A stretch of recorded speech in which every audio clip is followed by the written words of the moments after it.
Hello, hello, hello! Doc Bryce here. Our topic, meron ka bang diabetic neuropathy? For those who have diabetes, this is one complication na very debilitating. Okay? Pagka meron ka netong complication, naku po, ang hirap bumiyahe, ang hirap pumunta. Kung saan nyo gustong pumunta, napakahirap. Why? Ito yung mga pagka-umapak ka, napakasakit. Ang daming iba-ibang types ng diabetic neuropathy. Isa-isahin natin to. Okay? Bago ito, please share this live to those who have diabetes and those who have neuropathy, yung complication ng uncontrolled sugar. Maraming hindi nakakaalam nito. Yung pala may diabetes na pala ako. Okay? So, unahin natin. Number 1. Yung most common na ang sisimulan natin. The most common type of diabetic neuropathy is peripheral neuropathy. Ano to? Numbness, tingling, yung numb na numb, tingling, burning sensation. Saan? Pwede sa hands, pwede sa feet, pwede sa legs, pwede sa arms. Okay? Sharp needle, tumutusok-tusok sharp needle sa mga paa, kamay, no? Tapos mayroong muscle weakness, sensitive to touch, pwede kang ma-lost ng balance, yung coordination natin. Okay? So, isa yan sa mga complication ng type ng complication ng diabetes, no? Yung diabetic neuropathy. Ito yung peripheral. Kaya kadalasan, pagka nagkakaroon ng foot infection, nadadamage din ang ating mga nerve, yung bones. Okay? So, yan, most common yan. Ang susunod, autonomic, no? Autonomic diabetic neuropathy. So, ano ba ito? Ito yung mga nerves that control automatic body function. Okay? Damage siya. So, pagka uncontrolled ang sugar nyo, pwedeng ma-damage yung mga automatic body function. Ano ba yung mga organs affected nito? Puso. Blood vessels, yung mga daluyan ng dugo natin. Digestive system natin. Bladder and sex organs. Paano? So, kadalasan nagkakaroon yan ng mga chest pain, inaatake sa puso. Yan yung sa puso. Blood vessels. And yung digestive system natin, pwede tayong may diarrhea, may abdominal problem, gut problem na tinatawag. Bladder, ito yung mga incontinence. Okay? And also, pati pala ang sex organs natin, kadalasan, ito yung hindi lulupang hinirang.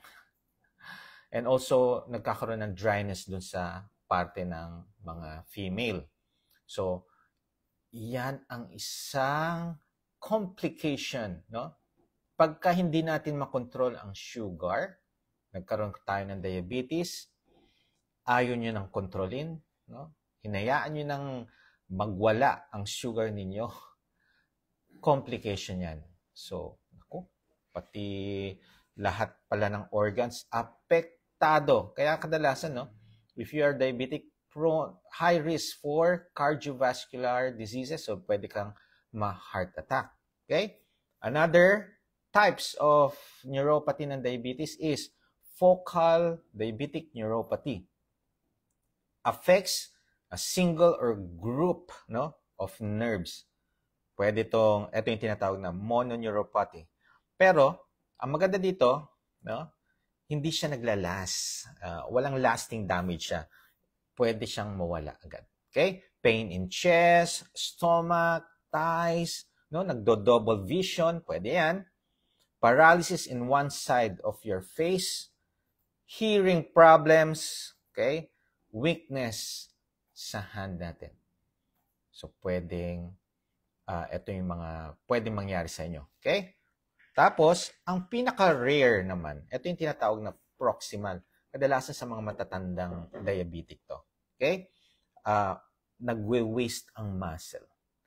Kaya nga sa mga patient ko, kahit diabetic, pwede kayo mag-lifting para ma-prevent natin ang muscle wasting. Pero syempre, pinaka-most gagawin natin is to control your sugar.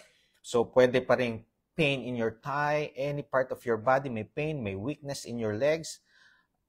Paano mo makikita na may weakness ang legs? Alam niyo, pagka tumayo ka, parang ang hirap tumayo. Yun, ako. Ganun pala ang diabetic. Okay? Loss of reflex. Usually, may reflex ang ano natin. Ang pagka tinatap ng neurohammer, biglang nagre-reflex. Okay? Tapos, nagkakaroon din ng weight loss. So, yan yung etong proximal neuropathy, ito yung may lasting damage. Okay? Pero most common pa rin is yung peripheral. Kaya marami akong mga patients, no? May mga tumutusok, tingling sensation, burning sensation sa kanilang paa. Meron pa akong isang patient na pag inapak, hindi niya maramdaman ang paa. So, one of the complication of diabetes ito. Kaya nga sinabi kong debilitating, pagka inapak mo ang paa mo, napakasakit, parang tinutusok, yun na. Parang ayaw nang pumasok. Kaya yung iba, it's either kung may gout ka or mayroon kang neuropathy, palaging absent. Why? Because hindi na nakakapasok dahil hirap mag-commute or hirap bumiyahe. Okay? Kaya ang pinaka-importante natin is to control your sugar as early as kung malaman yung mataas ang sugar, please, kailangan nyo nang i-reverse natin tong high sugar na to. Huwag na natin pabayaang magkaroon ng complication sa ating katawan. Kaya nga napakahirap, no? Bakit ko sinabi mahirap? Because people who are diabetic are addicted to sugar. Pagka sinabi ng addiction, ang hirap tanggalin unless merong tutulong sa kanila or gusto nilang mawala to. Yung iba, hinahayaan na lang nila because pagka-addicted ka sa sugar, addicted ka sa mga pagkaing matatamis. Talagang, ang iisipin mo na lang, may gamot. So, you can still eat this sugary food, sugar drink, or processed food. May gamot naman. But the problem is, hindi nyo ma-address ang root problem, ang root cause, sugar, hindi gagaling ang inyong diabetes.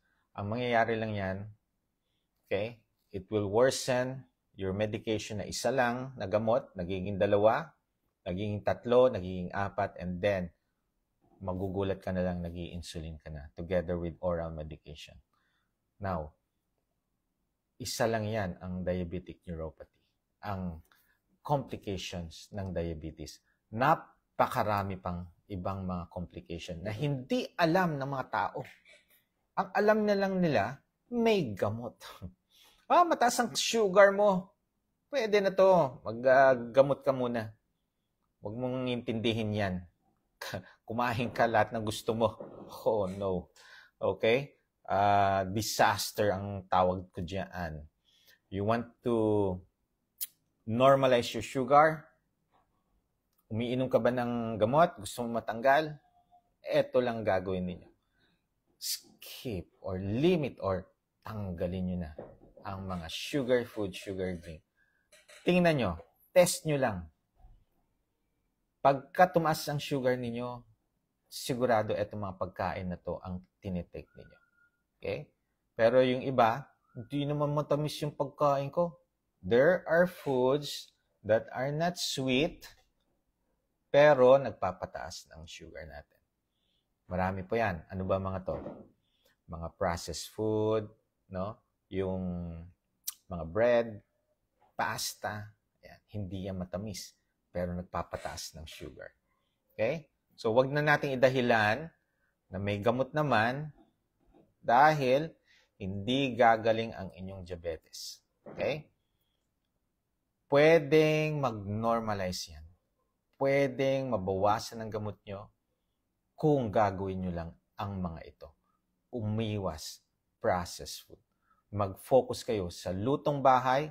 Siyempre, huwag nyo lalagyan ng asukal yung mga ulam ninyo, ha? Kasi kadalasan, sa mga pagkain sa labas, naglalagay sila ng mga asukal to make it more palatable, to make customers pupunta sa kanila at dumadami nga ang customer nila. Kaya pansinin ninyo, dumadami ngayon ang mga diabetic, dumadami ngayon ang mga obese. Bakit? Panay lamon. Panay kain. Kahit hindi gutom, namimiss niya. Kakain pa rin.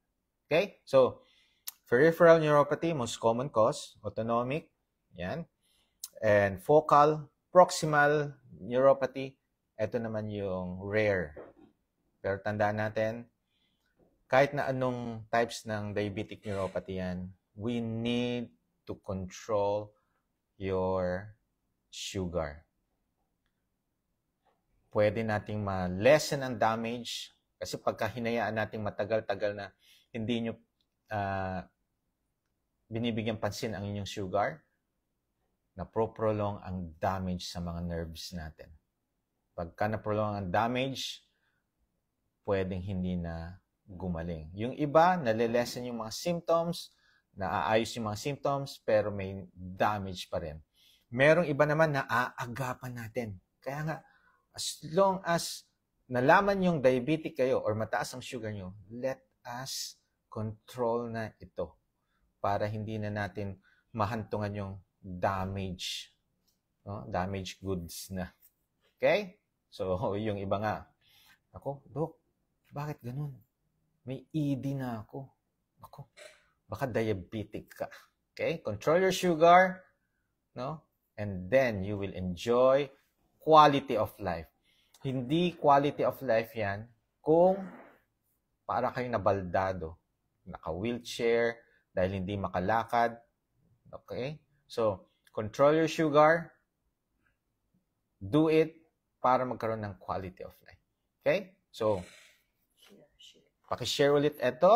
And syempre, tandaan po ninyo, meron tayong second Northern Mindanao Conference, Low Carb Conference, dyan sa CDO, Rosario Arcade Limket Kai, January 25. Yung mga attend po dyan, dalhin nyo yung pinagbabawal ng technique. Lumapit po kayo sa akin, bibigyan natin ng free consultation. Okay? Pero I think may registration to. So, sulitin nyo yung pagpunta doon. Dalhin nyo ang pinagbabawal ng technique. Have a consultation with me.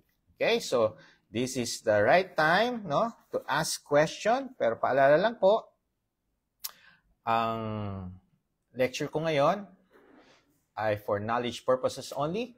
Huwag niyo po itong ituring na final diagnosis. If you have health condition, please consult your trusted doctor. Or kung same lifestyle niyo yung doctor, much, much better for better communication. Okay. Yan. Tingnan na nga natin kung may mga questions kayo. Doc, okay lang po ba magpakuha ng FBS sa hapon kasi night shift po sa work?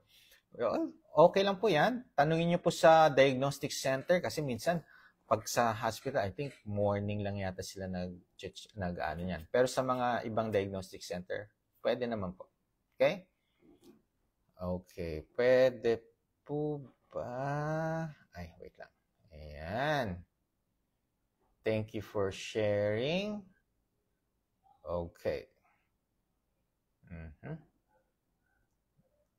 Pwede po ba ang keto diet sa may fatty liver? Yes. Alam mo bakit nagkakaroon tayo ng mga non-alcoholic fatty liver? It's because of the too much. Yung panahon na maraming non-alcoholic fatty liver, ito yung mga nag-juices. Naglalagay sila ng mga ginujuice, tatlong fruits. Okay? Nilalagyan nila ng mga syrup, nilalagyan ng mga sugar, ayan na. Non-alcoholic fatty liver disease. Kaya, if you have fatty liver, out po ang mga fruits except yung strawberries and avocado. Iwas na rin kayo sa mga processed, no? Sugary food, sugar drink. Focus kayo sa home-cooked meal. O okay po yung fatty liver na yan. Okay?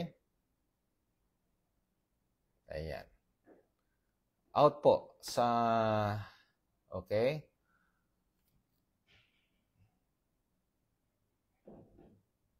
Ayan.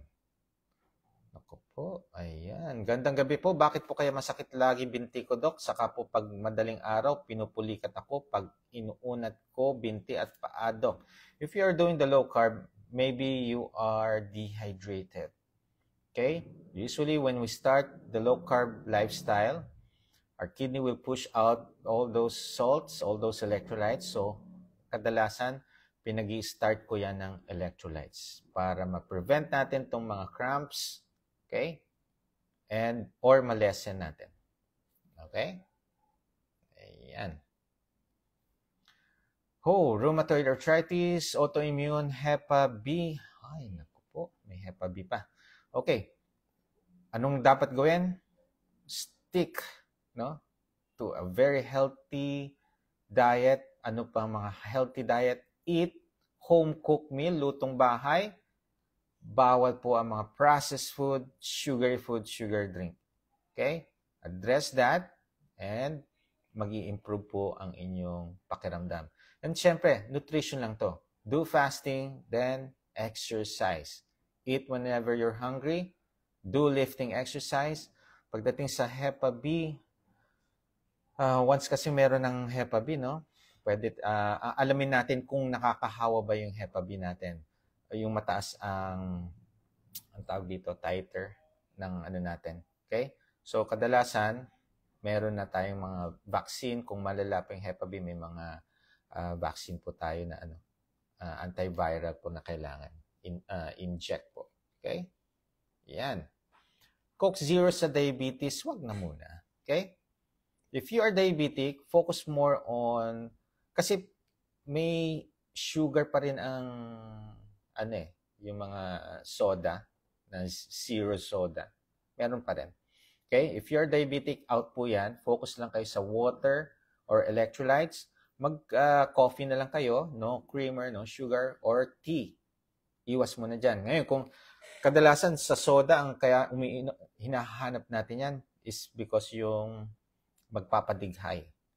Okay? Pwede naman tayo yung, tawag doon, yung sa water. Soda water. Pwede na yun. Okay? Doc, should I give up my med journey na po? I failed IM twice na and this is the only subject I have. No, continue lang. Alam mo, continue nyo lang natin, no? Kung may mga failure in life, eventually, kung nasa baba ka, ang isang way lang natin is pataas. Magugulat ka. Okay? Continue. Sayang yan. Andiyan ka na. Okay. Ayan.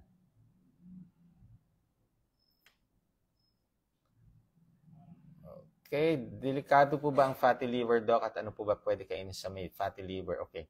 Yes, ang fatty liver, if you're not going to address that, no? Pwede kang mild, moderate fatty liver, or severe fatty liver, no?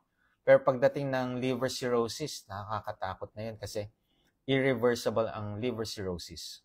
Pero, no, meron ako isang patient, sinabihan na siya ng liver cirrhosis, pero sabi ko, sige, kahit ganyan, mag-strict low carb ka, and tingnan natin.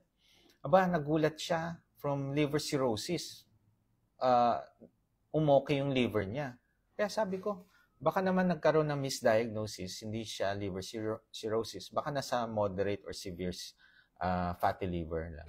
Okay? So, hanggat may buhay tayo, may pag-asa, gawin natin pa rin ang tama. Okay? Kahit yung iisipin mo na parang wala ng kagalingan ang sakit mo, ang Diyos ang may awa, ha? Malay nyo. Sa dasal, no? Pwede tayong gumaling. Okay? Pero syempre, gagawa pa rin tayo. Nasa tao ang gawa. Okay? Ayan. Okay. Sir, ako may diabetes. Nalaman ko lang December 27. Ano ba yun? Parang kakatapos lang ng Pasko. Kakatapos ng Pasko. December 27, nalaman niyang diabetic. Medyo mahilig din ako sa matamis at kanin. Hindi po medyo. Talagang mahilig po kayo sa high carbs or sugar. Kaya if you are diagnosed with diabetes, control that. Kaya pa yan. Huwag nating pabayaan na lumala. Kasi pagka lumala yan, hinayaan yung hindi magamot or mag-normal ang inyong sugar, complication, neuropathy, ito yung diabetic neuropathy, pwede po kayong magkaroon ng kidney disease, stroke, heart attack, no? And pwede kayong mabulag. Okay? Yan. Ayan. Okay. Nagkaroon ako ng globus sensation. Ayan. Usually, meron dyan yung neuropathy, yung sa likod ng mata, pwedeng may pain. Silent reflux ata, wala naman ako nararamdaman sa tiyan. Okay. So, i-address natin tong sugar na to. It will improve and hopefully, walang damage and walang long damage na mangyayari sa atin. Okay? Improve lang natin. Sa pagod po ba yung kasi construction po work ko? Ano yung question ni Sir Mevin? Pakiulit po. Kung sa construction, alam nyo, meron ako isang patient 2 years ago. Sa construction worker siya. Naglo-low carb egg. And ang kinakain niya is egg, veggies, no? Low carb talaga. At naniniwala daw siya sa low carb kasi mas lumakas daw siya. Hindi siya kumakain ng kanin, tinapay, ulam lang daw. And mas tumatagal pa nga daw siya sa construction eh. Kaya nagtataka yung mga kasama niya. Bakit parang mas energetic pa siya kaysa sa iba. Okay? So, sir, hindi ko alam yung question nyo. Pakitanong ulit. Yes, Doc. Inalis ko lahat ng sugar food and nag-less ako sa carbohydrates. Nag-normal na ang sugar ko. Congratulations po. Okay? Talagang when you adapt to this, mag-i-evolve po kayo. Okay? Ayan. May ginagawa tayo sa ating health. Hindi yung, hayaan na lang natin ang gamot. No? Oh, may gamot naman. Pwede kong kainin to. No. Huwag nating pabayaan yan. Mag-focus tayo how to control your sugar without taking medication. Pwedeng-pwede po yan. Yes, pwede kahit hindi tungkol sa diabetes. Doc, pinsan ko type 1. Oh, okay. Tapos 18 years na po siya, wala siyang nararamdaman, mahilig pa po siya sa matatamis. Okay, if type 1 diabetes, no, siyempre may insulin na yan. No, ang titingnan natin, ang i-observe natin, walang complication ng diabetes like CKD, kadalasan yung CREA tumataas eh. Or yung mga blood pressure, tumataas, 18 years old pa lang to. So, observe pa rin natin. Okay? Ayan.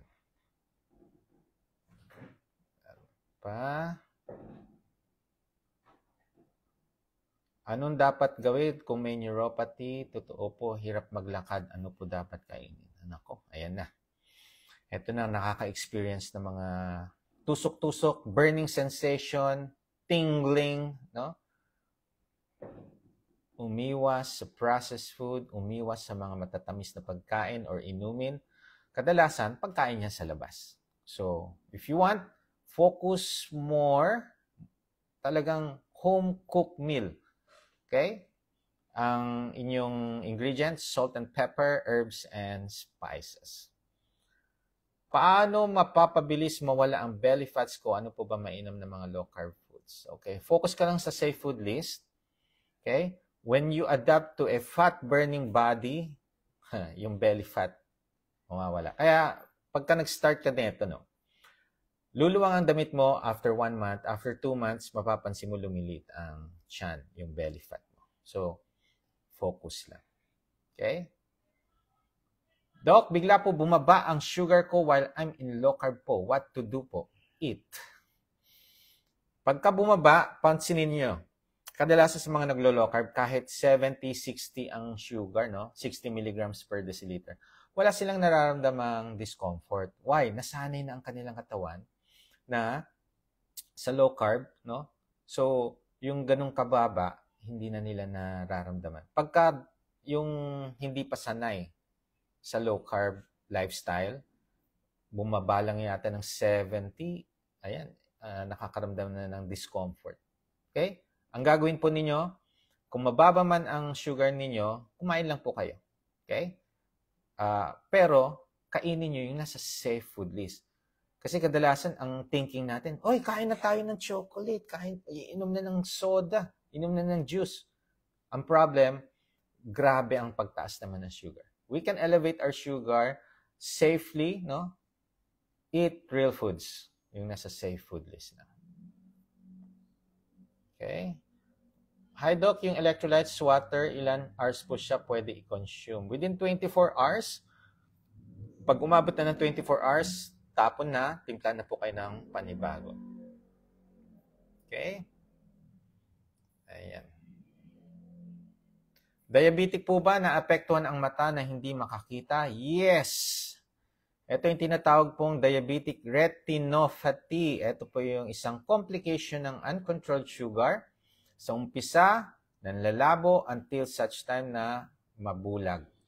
Kaya kung mataas po ang sugar ninyo, please control it para hindi na maapektuhan ang mata. It is one of the complications of uncontrolled sugar. Totoo po yan. Okay? Meron ako heart problem. Ano po diet need ko po? Alam nyo, mga problems sa puso o kaya mga ibang mga health issues, lifestyle diseases, lahat ng process tanggalin ninyo. I have a patient na irregular heartbeat, bata to, 12 years old, okay? Pero ang kanyang mga pagkain, puro junk, puro processed, no? Sabi ko sa mother, baguhin niyo po yung kinakain ng bata. Yung lutong bahay, tanggalin niyo po yung mga junk, processed, no? After 2 months, balik po kayo, tingnan natin, ulitin natin yung mga laboratory, yung ECG, irregular yung ECG. After 2 months, pinakinggan ko yung heart, normal, ang ganda ng tibok. Sabi ko sa mother, kahit hindi ko pa nakikita yung repeat ECG, alam ko normal na siya. True enough, normal ang ECG. Okay? So, focus lang tayo sa kinakain. And then, after na-correct na natin yung mga kinakain natin, do fasting, autophagy yan, healing. Nagre-recover ang katawan natin. Okay? Then, insert exercise. If you do that, ganda ng health ninyo. Okay? Ano po ang normal na sugar level at the age of 33? Wala naman po. May sa laboratory natin, dun sa papel, meron tayong level po doon. Okay? Kadalasan yung iba, 98 milligrams per deciliter. Yung iba naman, 100. Okay? Kung sa random blood sugar, when you monitor your sugar, wala pang kain, ang goal natin is 100 milligrams per deciliter and below. Pagka sa gabi naman, dinner, 2 hours after dinner, 125 milligrams per deciliter ang goal natin. Screening po iyan ha. So, ang confirmatory natin, fasting blood sugar and HbA1c. Para malaman natin na diabetic tayo, FBS natin is 125 milligram per deciliter plus an HbA1c of 6.5 and above. Okay? Okay. Ayan. Suggestion po ng detox, doc, after eating sweets. Detox. Usually, ang iba ginagawa nila, in-extend nila yung fasting. Yung iba naman, they extend time for exercise. Yan yung mga pansamantalang detox. Pero hindi nyo yan mauulit. Halimbawa, nag-detox kayo, in-extend nyo yung fasting. Okay? In-extend nyo yung exercise ngayon. Bukas, mag-cheat ulit kayo ng sweets. Nako, hindi na po. Babalik na po kayo sa high carbs and eventually, pwedeng bumalik ang cravings ninyo, ang addiction. Okay? Okay, Doc, nagpa-check up ako sa endo pero after 4 months di ako nakabalik. Oh, bakit naman? Okay, bato ko, left side ng neck, masakit. Okay, tingnan natin ang blood pressure. Okay, kung normal naman ang blood pressure, baka naman nagbubuhat kayo ng mabibigat sa left side. No? Pagka nagbubuhat po tayo ng mabigat, no, make sure na both shoulder ang magbubuhat. Huwag dito lang sa left side or right side. Dapat both shoulder ang nagbubuhat. Okay? Pwedeng sumakit. Ayan. Okay? Ang batang may asthma, may mga bawal ba talagang pagkain at nawawala ba ito pag tungtong ng 7 years old? Hopefully, mawala po yung asthma. Okay. Ang mga asthmatic patient, no, lalo sa mga bata or kahit mga adult na yan, iiwas po tayo sa mga allergen, yung nagkokos ng asthma attack nila. So ano ba mga to? Pulmonya. Pagka nagkaroon ng ubo-sipon, may prone yan na atakehin ng asthma. Ngayon, kung hindi sa infection, sa mga pagkain, ano po ang mga pagkain na nagdudulot ng allergy? Most common cause ng asthma attack or allergy is processed food. Lahat ng processed food, sugar, isa rin yan, no? Isang culprit. Yung mga nuts, yung mga seafoods, ito yung mga crabs, shells, no? And shrimps. Iiwas po ninyo yan. Okay?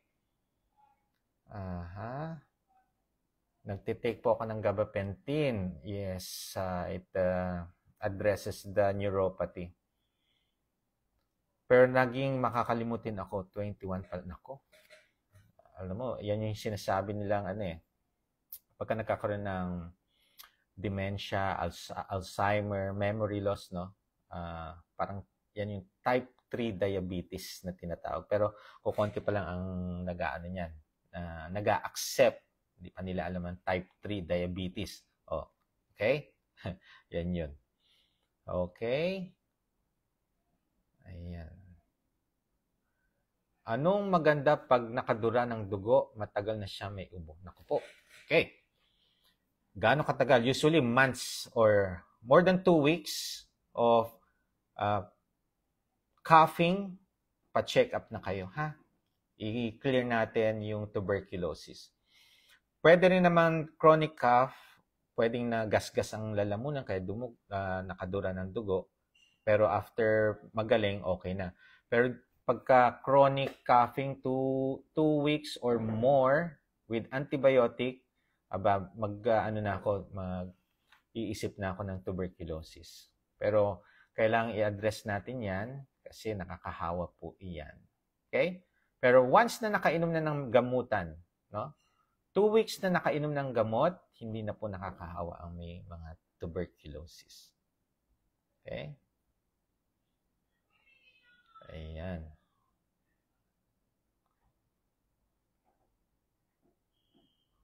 Pwede po bang walang baking soda? Okay lang naman. Kasi usually, bakit naglalagay ng baking soda sa electrolytes? Is to alkalinize your acidic body. Okay? Pwede namang wala. Okay lang yan. Okay? Ang mahalaga, merong sodium, yung Himalayan, yung cream of tartar, potassium yon. Okay? Tsaka yung Epsom salt, yan yung magnesium. Okay? Anong pwedeng igamot sa neuropathy? Ayun, may nagbanggit kanina. Pero kailangan ng reseta yan. Yung gabapentin. Okay? Paano naman kung low blood sugar, kung need umiwas sa sugar? Hindi naman. Alam mo, sugar, sa totoo lang, we only need 1 teaspoon of sugar a day. Okay? So, hindi naman talaga, alam mo, yung sinasabi nyo na hindi naman need umiwas sa sugar, syempre, masarap kaya ang sugar. Okay? Kung low blood sugar, madali siyang pataasin. Kumain lang kayo ng pagkain na nasa safe food is not necessarily yung matatamis na pagkain. Tataas pa rin naman yung sugar ninyo. Okay? So, hindi na konektado ang sugar dyan.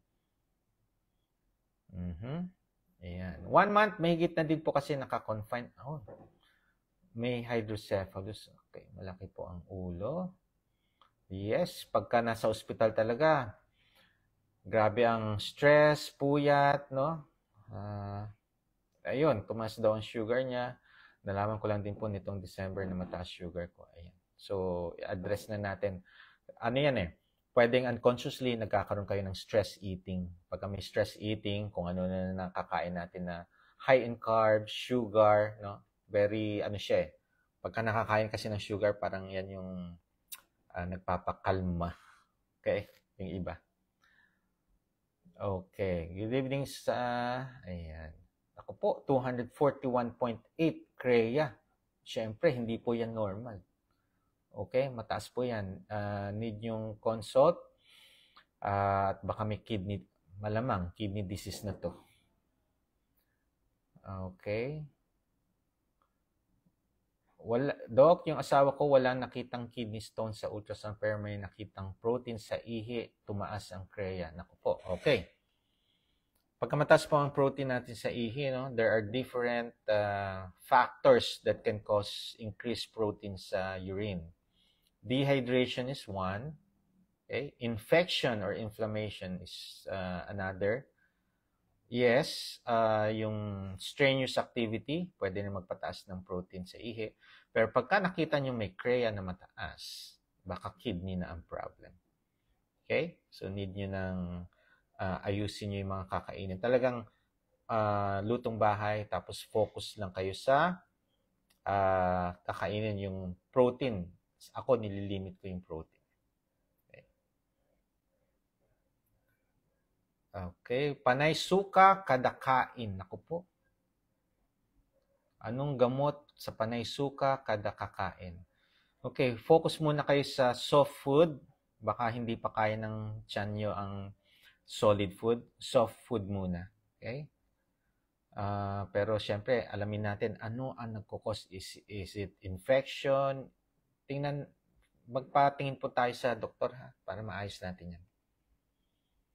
Okay? Anong magandang vitamins sa may diabetes? Okay. We give vitamins. I give vitamins if your laboratory has deficient of these vitamins or minerals. So, alamin natin. Halimbawa, usually ang diabetes, pagka may kidney problem, mababa ang red blood cells sa dugo, yung hemoglobin. So, magsusupplement tayo ng iron. Yung iba naman, calcium ang mababa. Basta may nakita kayong mababa ang calcium, supplement tayo ng calcium. Pero kung normal naman mga to, no need for supplements. Okay? Ayan. I'm type 2 diabetes, asking lang po, 300 plus po. Sugar ko last time po na nag 180 po ako, nalalatan na. Nako, you need to address that, no? Kung kaya mong mapababa yan, paano? Processed food, sugar food, iwas. Kumain ka ng real foods, no? Consult. Out po ang mani. Peanut is not a nut. Legumes po siya. Anong gagawin pag sumumpong ang neuropathy? Usually may medication po yan. Okay? Para maiwas na sumumpong, address the sugar, malesen natin yung symptoms niya. Okay? Hi Doc, paano po mawawala ang mabulang ihi? Every time iinom po ako ng tubig, iihi ng ihi po. Okay. Baka naman tinutungga nyo na yung tubig. Sip-sip lang po. Okay? Focus kayo. Pagka nasobrahan po kayo sa tubig, meron tayong tinatawag na water intoxication, nalulunod sa tubig, pwede rin kayo ma-dehydrate yan. Pagka kulang ang tubig ninyo, dehydration din. Okay? Pag bumababa po ang EGFR, na ibabalik ba itong tumaas? Yes po, meron po akong mga patient, when they change their lifestyle, yung EGFR nila tumataas po. Ang mahalaga, yung mababa, tumataas. Hindi yung forever na pababa ng pababa.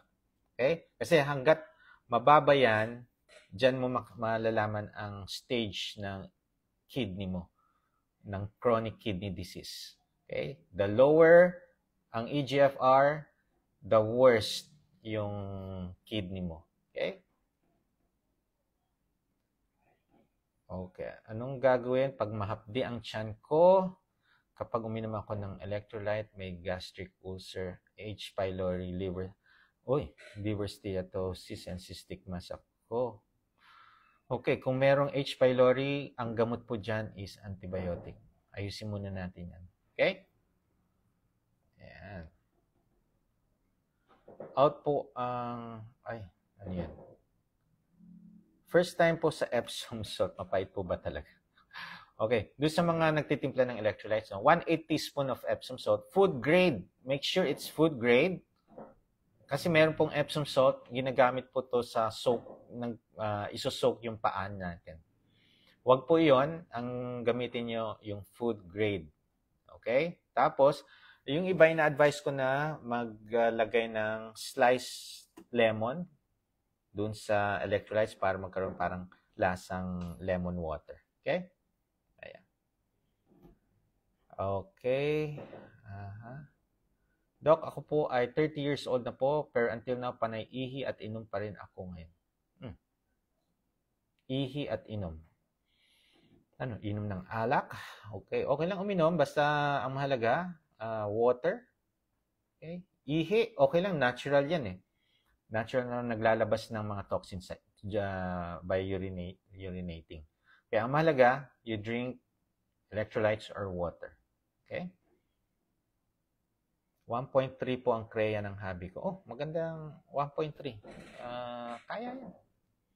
Tsaka hindi naman ganun kataas. Okay? Ayan. Humps sa upper right stomach. Humps sa upper right stomach. Ba't may humps? Ang mahalaga dyan is, baka naman yung ribs yan, yung humps dyan. Okay? Baka yung lower ribs nyo yan. Kaya ang mahalaga dyan is yung pain. Not humps, yung pain kung may mga discomfort kayo. Okay? Okay, pwede po bang walang Epsom salt? Pwede naman, palitan mo na lang ng magnesium. Okay? Magnesium citrate or magnesium glycinate. Okay? Ano po ang dahilan ng hilo? 71 years old.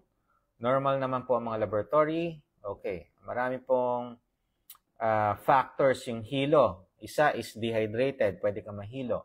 Kung gutom, baka naman sobra na ang fasting nyo, pwede mahilo. Puyat, hindi nagtutulog, hilo. Anemic, o kaya, sabi na, normal laboratory. Kung maputlang, napansin nyo, maputla siya, pwede siyang mahihilo. O kaya, matagal na nakatungo, tapos biglang tayong ganyan, pwedeng mahilo din. Okay?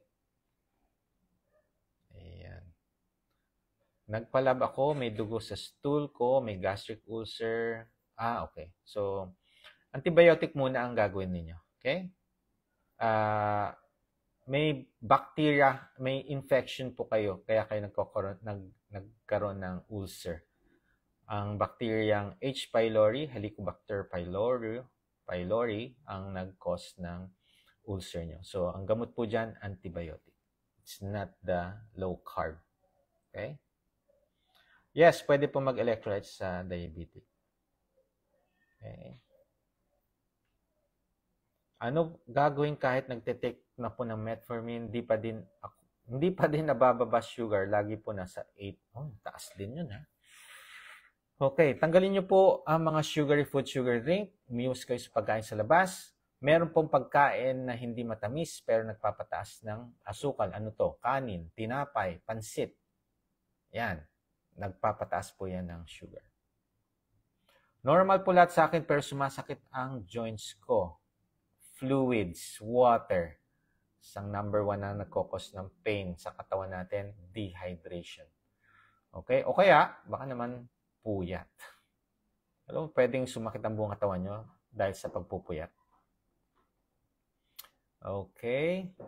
Pinupulikat po kasi ako. May kinalaman po ba sa trabaho ko, construction? Pagka pinupulikat po, dehydrated po yan. Kadalasan sa construction, no, na bibilad kayo sa araw, pawisin kayo. So, dapat ang iniinom nyo electrolytes, hindi lang dapat plain water. Okay? Hindi na enough ang plain water. Okay? Yan. Okay. Doc, may ibang way ba ng treatment for CKD stage 4-5 maliban sa dialysis? Ang mahalagas, no? sa mga nagda-dialysis na CKD, ang mahalaga is to eat real foods, ayusin natin yung mga kinakain natin, ayusin natin yung lifestyle natin. Ang i-prevent na natin or ang gagawin na natin dyan is to lessen the dialysis. Yung iba, 3 times a week. Kung magawa nyo yung once a week or twice a month or once a month, much, much better. Kasi quality of life na ang hinahabol na natin dito. Kaya nga, to those who are doing or having their dialysis, please, eat real foods. Pansinin nyo, mga kinakain ng mga nagda-dialysis, puro junk, puro processed food. No? Ang iniisip nila, total, dinadialysis naman ako. Pwede ko nang kainin itong mga processed food. No. Eat real foods pa rin. Okay? Ayan. Doc, type 2 diabetic po ako. Nag-i-insulin na po, 20 units at Acanta 100 mg. May maintenance na rin po ako. Nako po. Ayan. Okay. I do not give kasi ng lipid-lowering drugs. Pwede nyo po kasi siya mapababa without taking medication. Doing fasting exercise. Kaso, ang problem nyo, nag-i-insulin pa po kayo. Focus muna tayo sa inyong sugar. Okay? I-address natin to, pababayin natin, ma-lessen natin ang insulin. Kaya po yan. Okay? Yung 20, pwedeng mawala kung aayusin nyo yung kinakain ninyo. Kasi, kung hindi nyo ayusin yung kakainin ninyo, yung insulin ninyo, pwedeng tumaas. Umabot sa 40, 50. Meron na akong nakausap sa isang birthday party, no? Nagulat ako, nag-i-insulin pala siya. Ang kanyang insulin, 60. Ay, sus. Ang taas. Okay? Okay. Ayan. Paano po gagawin ko mababa po yung good cholesterol? Okay. Do exercise. Okay? When you do exercise, nagpapatas din ng HDL. Tapos, eat good oil. Ano ba yung good oil? Avocado oil, coconut oil, olive oil. Okay? Focus on home-cooked meal. Umiwas muna sa mga pagkain sa labas. Okay, yan.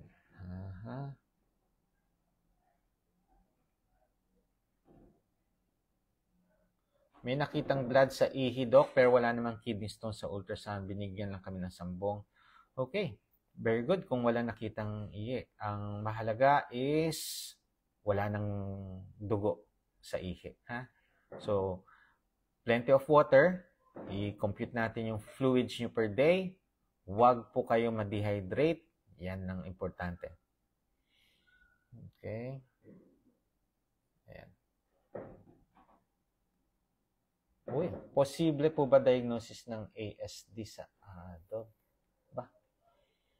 Usually sa bata yan, no? Pero much better, usually ang ano yan, ang nakakalaman yan is yung cardiologist. Okay?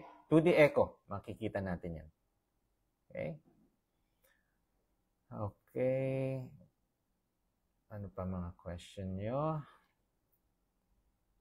Naresetahan po ako ng pang high blood within 90 days. Nakuhaan po kasi ako ng 130/80. Then almost 1 week na po ako nagte-take, tapos ang BP ko po ngayon 110/60. Pwede ko na po ba stop? Need ko ng consultation first, no? Ang dapat na monitoring natin is 1 to 2 months na BP monitoring. Okay? Hindi lang yung 1 week na 110/60. Mas maganda yung 1 month to 2 months. Then, saka natin i-adjust. Okay? Okay. Masasakit po mga fingers ko dahil po ba sa diabetes ito? If you are diabetic, isa yan sa complication. Okay? Pwede rin kung hindi kayo diabetic, masasakit ang fingers, pwedeng dehydrated. Kaya alamin nyo kung diabetic talaga kayo. If you are diabetic, yes, one of the complications. Okay, need po ba mag-meds pag ang sugar is 6.2, 6.3? If firstly diagnosed, o kaya ngayon lang nakitaan na mataas, ako, as your physician, I will advise na mag-change ng lifestyle. Hindi muna ako magbibigay ng gamot. Then after 3 months, balik po with repeat labs. Pagka nag-normal yan, no need for meds. Pag hindi nagbago or tumaas pa lalo, bibigyan na tayo ng meds. Ibig sabihin, hindi mo kayang hindi kumain ng matatamis. Okay. Mababa po, CREA ko, pero 109 naman yung microalbumin ko. Masama po ba yan? Okay. Alamin natin po, no, anong cause ng albumin. Pwedeng may leak, no? Pwede. So, address muna natin. Pwedeng normal yung CREA, pero merong protein sa ihi. Pwede rin yan. Okay, yan. Okay.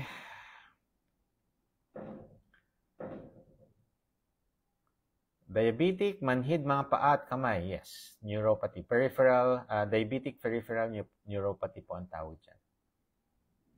Kadalasan nahihirapan ako matulog. Okay. Tanggalin niyo po ang kape kung nahihirapan po kayo matulog. I-ano niyo muna, out muna ang kape. Tapos, turn off all your gadgets. Yan yung minsan, madalas yan ang nagkokos ng pagpuyat natin. Okay? Gadget. Warm bath, 1 hour before bedtime. Sunlight exposure sa umaga. Exercise. Pag hindi nahihirapan pa rin matulog, medication na tayo. Okay? Pero address muna natin without medication. Okay? Ayan.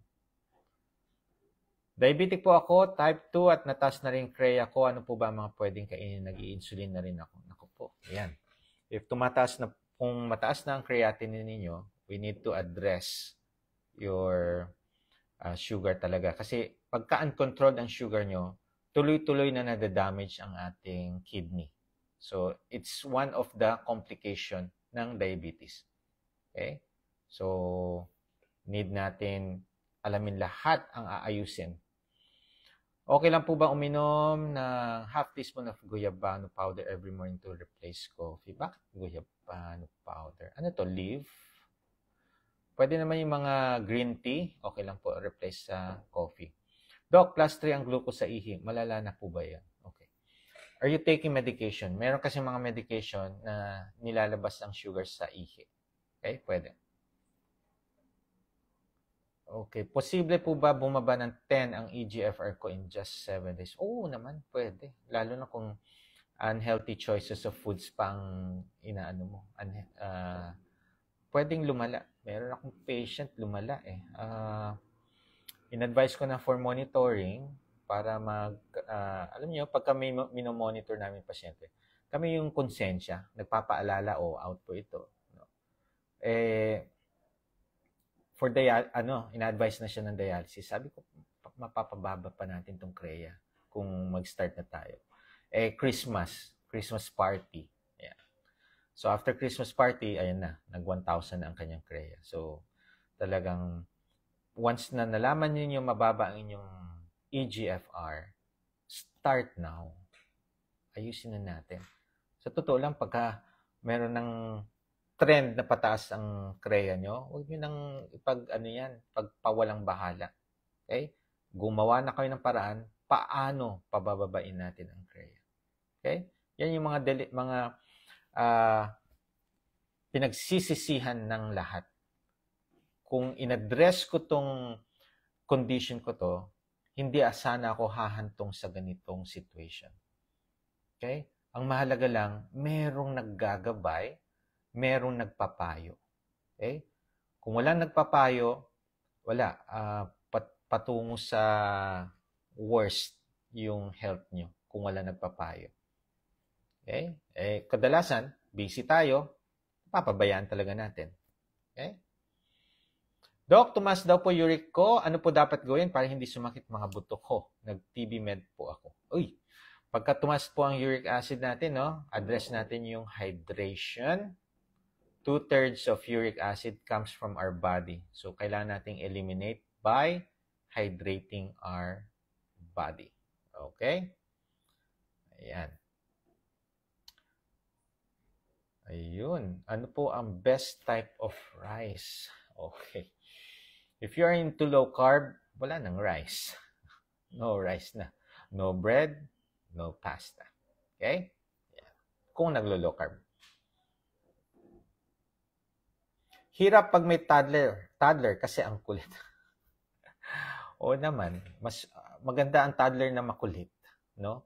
Pagka ang toddler nyo hindi makulit, may sakit. O yan. Okay.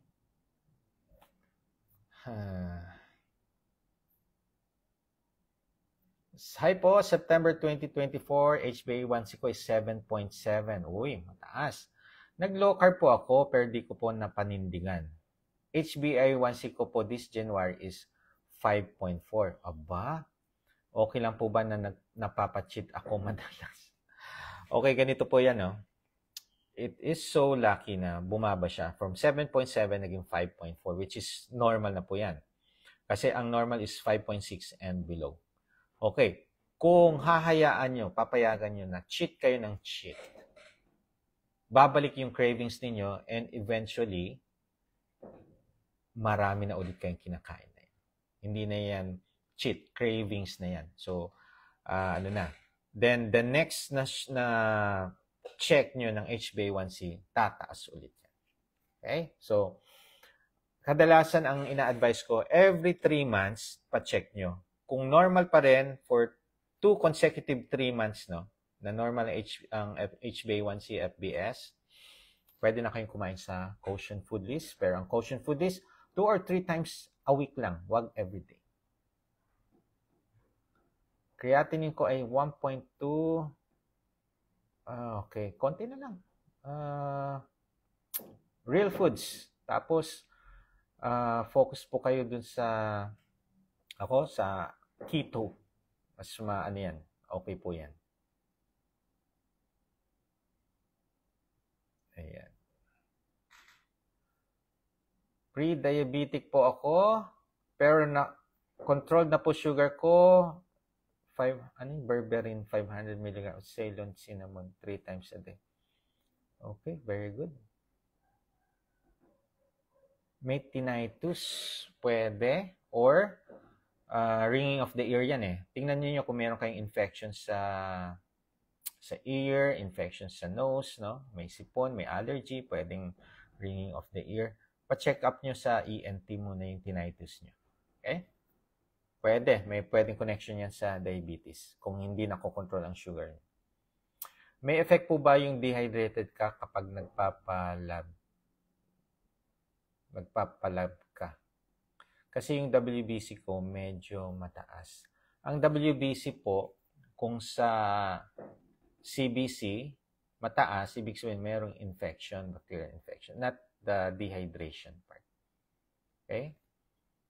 Okay. Hirap ako i-control sugar ko, ano po kaya pwede ko gawin? Ito yung mga common, no? Ang hirap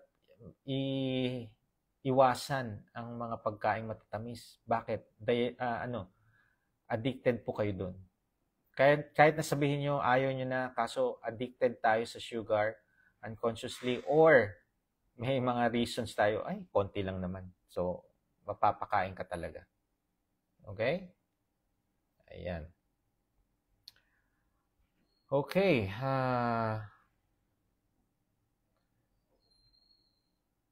Sumasakit upper tagiliran right side ko. Ano naman, nagbuhat kayo ng mabigat. Okay? So, address natin yan. Nasa hospital po kami, 43 creatinine. 43? Creatinine? Baba. BUN 6. Oh, baka naman baliktad.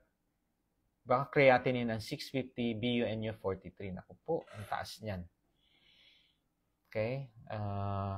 Consult po para maayos natin yung paliwanag natin bakit naging ganyan ang creatinine ninyo, yung BUN. Yan. Okay? Damage talaga ang kidney natin.